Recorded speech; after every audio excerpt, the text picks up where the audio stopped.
جامعة القاهرة تأييدا لقرارات الدكتور محمد مرسي، مع أنها جاءت متأخرة كثيرا. كنا نريد إقالة النائب العام في أول يوم يتولى فيه الرئيس المرسي قيادة مصر، لأن النائب العام هو الذي تستر على نظام مبارك الذي قتل وسفك الدماء وضيع حق الشهداء. تأخر قرار الرئيس مرسي كثيرا، واليوم ندعمه بالملايين، مسيحيين ومسلمين، حزب النور، حزب الجبهة السلفية المسيحيين يريدون برضه. نعم، يؤيدون مرسي برضه. مسيحيين المسيحيين منهم الكثيرون يؤيدون مرسي لأنهم يرون فيه الصلاح، وهو الذي يعطيهم حقوقهم من خلال شرع الله عز وجل الذي يحفظ للمسلم وغير المسلم، بل يحفظ للنبات والجماد والحيوانات حقوقهم، فكيف به لا يحفظ حقوق غير المسلمين؟ هذه الجموع الغفيرة جاءت لتقول الدكتور مرسي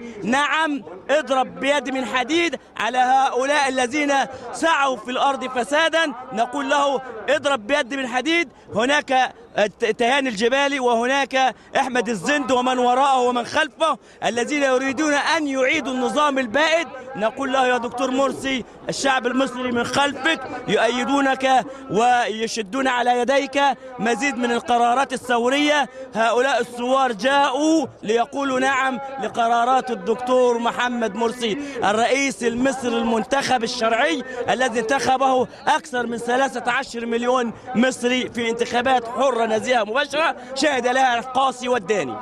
شكرا. بسم الله الرحمن الرحيم والسلام على رسول الله صلى الله عليه وسلم.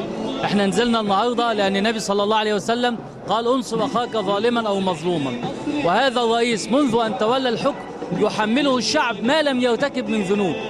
كل الناس تحمله فساد 60 سنة سابقة تحمله له في 5 أشهر، ومن يعارض الرئيس محمد مرسي بيعارضوه لأجل مصالح شخصية بحتة، لأن هذا الرجل لو أصر على الإعلان الدستوري لكانت بداية نجاح له ونجاح للثورة المصرية. وبنجد أن كل الفلول مع كل أصحاب المصالح الشخصية يعارضون القرارات بدون موضوعية وبدون منطقية. يعني يقول له أنت بتعارض أنه مادة أو بتعارض أنه قرار، تجد أن كلامه كله عايم ليس له أصل. فإحنا نزلنا تأييد لهذا الرجل المظلوم صاحب القرارات الثورية الحقة التي تأتي بحق الشهداء وتطهر البلد من الفساد.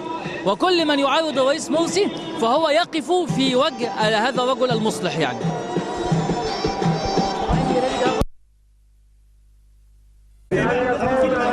نؤيد القرار بالإعلان الدستوري الجديد للدكتور محمد مرسي وبكل قوة. القرار ده بيصب في مصلحة البلد كلها، القرار ده في مصلحة كل المصريين. القرار ده ضربة قاضية للفلول الوطني المنحل. القرار ده كان لازم منه بالرغم ان هو كان متأخر نسبيا، لكن لازال كان في الوقت المتاح والوقت الممكن برضه، وكان لازم جدا ضروري منه، لأنه كده بيفصل تغولات السلطة القضائية وتدخلها السافر في شؤون وتغولها على باقي السلطات الشعبية، فكان لازم منه القرار ده.